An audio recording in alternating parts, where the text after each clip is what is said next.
Let's get into the 5 takeaways. We looked at 5 things we can take away from yesterday's game and maybe some things we can learn from yesterday. And the first one is too open. Yesterday, Brighton had 15 attempts, and yet of those 15 attempts, 7 of those attempts were categorized as big chances by SofaScore, which is nearly half of their shots on goal were big chances, which I think goes to show that how open Spurs were and how easy it was for Brighton to really carve us open and not just create opportunities, but real good quality opportunities as well.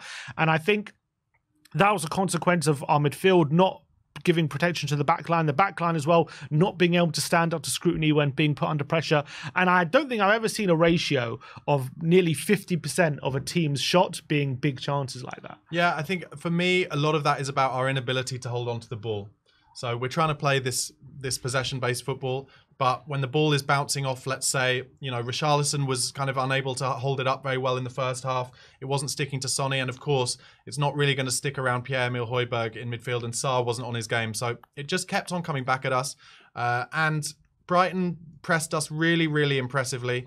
And you mentioned it earlier, and it's true. They did pinpoint those kind of wide areas. And one thing that is always on against Spurs in this style is when our fullbacks are inverting into central midfield, that kind of mid-range diagonal ball in behind the fullbacks is always on. And João Pedro, I think, was very clever to pull Emerson Royal out of position and get... You mentioned it earlier. What Pedro was doing really well was when the ball was coming over, he was getting his body in between Royal and the ball, playing well with his back to goal. He impressed me, actually. It's the best I've seen him. I've not watched a lot of him, but I was very impressed. A good signing for Brighton again. Their recruitment is excellent. And yeah, they were making lots of chances from those wide areas and then cutting inside and getting shots off. And another opportunity, to big up Vicario, who really saved us. It could easily have been 6 or 7 if those big chances had not had him facing them. Yeah, and I think to create that level of big chances from only 15 attempts, I also think goes to show just a lack of protection of our... I just think that can only happen if a lot of our players aren't doing their defensive duties in the correct way, because otherwise people will be, throwing themselves in front of things. People will be getting in positions. And yesterday we were just so open. Every time Brian went forward, it seems like they were opening us up and creating a real good opportunity. So I think that was an incredible stat coming from yesterday. The next one, next takeaway is paying the penalty. And after 2 penalties conceded yesterday, Spurs now are joint top of the Premier League for the most penalties conceded in this season with 5. And I think that is something that I've been frustrated with. I think it's not just penalties, but I think Amir alluded to it. I was watching the reaction yesterday. I think Amir definitely alluded to it, where we've definitely been shooting ourselves in the foot in a number of occasions this season. A lot of the times it's actually been when we have been in control of games. But yesterday, maybe obviously we were under a lot of pressure and we did make a lot of mistakes. But we have been we do definitely make mistakes when it comes to cards that we get, red cards, individual errors which lead to goals. And now we're also top of the league for penalties. So definitely something for Ange to look at and try and address why we make a lot of these errors. But maybe it's a consequence of the way we play. Totally. But also, you know, there was that stat, wasn't there, that, you know, in the first 10 games, Romero hadn't given away a single foul or something. Yeah. I don't remember giving away a lot of pens in the first kind of 10 games when we had Romero and Van der Ven fit. I think a lot of this is a consequence of the difficult situation we're in, having to play 4 fullbacks along the back line. But yes, it's an interesting one as well, though, because that first goal last night, I think, was caused, and we've conceded quite a few goals, I think, this season. In the past couple of months especially, they've been caused by our defenders not wanting to commit a pen, if you know what I mean. Like, hands behind their backs, being a little, like, afraid of those kind of 50-50 balls, the pin ball around the box. And that's what happened with that first goal. Like, no one was willing to take responsibility and just plough through and clear that ball, and that's how it came across to the fullback who scored. So there's a bit of half and half there, I think. But, yeah, it's disappointing. Amazed me that last night it was like, I think it was João Pedro's 7th and 8th pen, or 8th and 9th pen of the season. We've had 1, I think. Wouldn't mind us getting a few of those penalties, thank you very much. But yeah, we've conceded a lot. It's going to happen, all part of the transition. Not looking for excuses, but all part of the transitional season that we've got this season. And please, let's get Mickey Van der Ven and Christian Romero back quite soon. Definitely. I think that is a must. Next takeaway is quiet Son keeps producing, and despite, you know, Son having a poor game by his standards for sure yesterday, definitely has been maybe a bit off it last couple of weeks. He was able to grab himself an assist near the end of the game to make it 4-1, and that actually means after that assist he now tops December for goal contributions this month. So which is interesting to think about, because I don't consider this month as a month that Sonny's been in like blistering form, maybe compared to maybe other months, but he's actually got more goal contributions now than any other player in the Premier League this month with 7, which is actually quite a decent total as well. That is off the back of against Man City, he got a goal and assist. Against Newcastle, we got a goal and 2 assists. Against Everton, he got a goal, and now he got an assist against Brighton. So I think it just goes to show the quality of Sonny, that even when he's not his best, he can still pop up with and still contribute going forward. And that's what happens when you've got a world-class player. Heung-min Son is arguably our only world-class player. I mean, you'd say Christian Romero probably as well, because he's won the World Cup. It doesn't get much more world-class than that, but let's face it, Lionel Messi gave him quite a lot of help in that.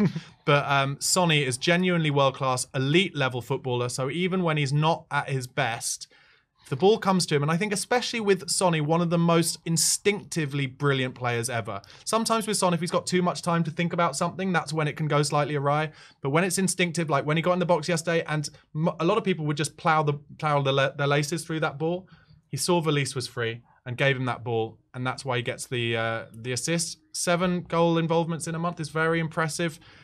Go and have a good Asian Cup, Sonny, after the Bournemouth game. Come back fit and ready. We're going to need you in those last 4 or so months. Any possibility of a player of a month shout, even though he's maybe not been at his best? If you're topping the month for goal contributions, you got to be in maybe a nomination. Yeah, might be in for a nomination.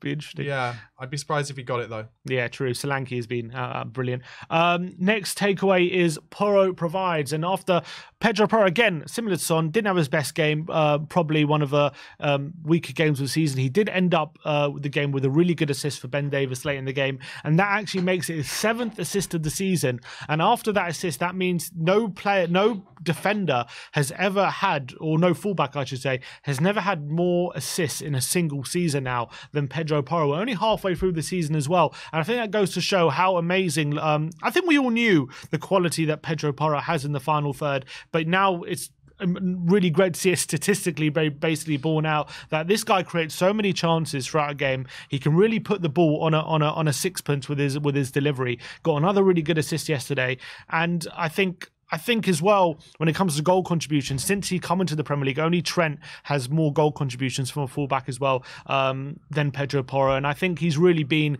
this season one of the most consistent performances. And I think he's a very underrated fullback. Yeah, I think that's what you get, more opportunity to get that many kind of assists when you're playing in central midfield as a fullback, basically. But that's not a negative, that's a positive. And I think I said it the other day, I expect Porro to score a few goals in the second half of the season as well. I think as our players start getting back fit and Maddison's around him, what will naturally have to happen is that opposition teams will pay more attention to some of those other players who are deemed more dangerous, and Porro will therefore kind of crop up in places where he's not able to at the moment, and will probably get on the end of you. It wouldn't surprise me if he ends up with kind of 3 or 4 league goals to go with his many assists.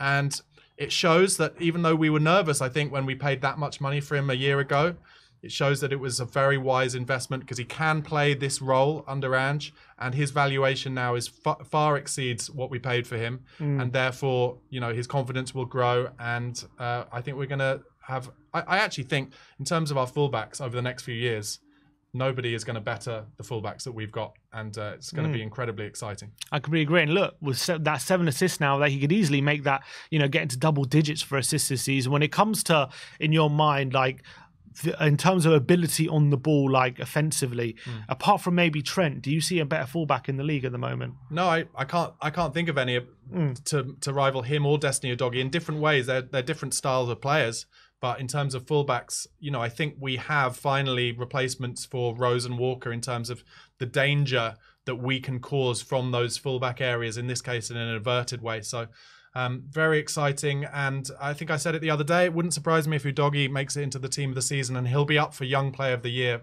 in the Premier League this season, I predict. All right, and last takeaway is tight at the top, and obviously despite a poor defeat yesterday, and we were very frustrated having lost the game against Brighton, if you take the whole table into context where we stand after that defeat, I know we're in 5th position, but we're still only 6 points off first place in the league. After Arsenal's defeat to West Ham, we're still only 4 points off second place Arsenal as well, albeit West Ham in 6th place have cut the gap between 6th and 5th to 3 points, so definitely closing the gap in terms of the other European positions. But it is so incredibly tight at the top of the league. Despite that defeat, I mean, it doesn't really change the playing field of what we're really fighting for and our position in the table. And yes, we did suffer a really bad defeat, and Man City won, so they're now above us with a game in hand. But you just got to give the team credit for where we are on the table, because you look at that table, and I think everyone, any Spurs fan, would have taken this position at the beginning of the season. Totally. I don't think we should think too much about Man City, to be honest, because they are the only club in the league capable of going on like a 18-match winning run, and that may well happen. They seem to, I think, have in my opinion, kind of put a lot of time and effort behind that kind of World Club Championship. They wanted to be deemed to be world champions. They're banging on about it a lot. They've got the gold plate on the shirt, and Pep's talking about it a lot. I think maybe that's taken their mind off the Premier League a little bit in the last kind of 5 games or so. They got a good win at Everton, and I think they will probably end up winning the title. But, as you said, the fact that we're in 5th place and only 3 points off Villa, who are, I think, a bit ahead of themselves, they haven't really, although Villa fans will get at me, they haven't had an injury crisis the size that, say, that we have, or Man United or Newcastle have had.